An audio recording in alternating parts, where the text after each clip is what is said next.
नमोऽस्तु देवि वाराही जयैकारस्वरूपिणी जपित्वा भूमिरूपेण नमो भगवतः प्रिये जयक्रोडास्तु वाराही देवि त्वां च नमाम्यहं जय वाराही विश्वेशी मुख्यवाराही ते नमः मुख्यवाराही वन्दे त्वाम् अन्धे अन्धिनि ते नमः सर्वदुष्टप्रदुष्टानां वाक्स्तम्भनकरी नमः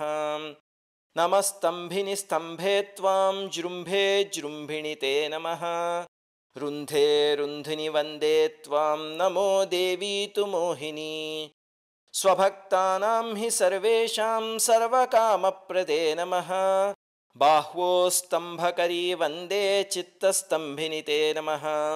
चक्षुस्तम्भिनि त्वां मुक्षस्तम्भिनि ते नमो नमः जगत्स्तम्भिनि वन्दे त्वां जिह्वास्तम्भनकारिणी स्तम्भनं कुरु शत्रूणां कुरु मे शत्रुनाशनं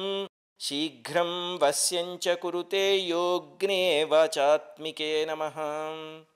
ठचतुष्टयरूपे त्वां शरणं सर्वदा भजे हुमात्मिके फट्रूपेण जय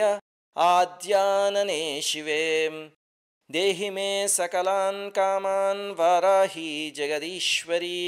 नमस्तुभ्यं नमस्तुभ्यं नमस्तुभ्यं नमो नमः किं दुष्करं त्वयि मनोविषयं गतायां किं दुर्लभं त्वयि विधानुवदर्चितायां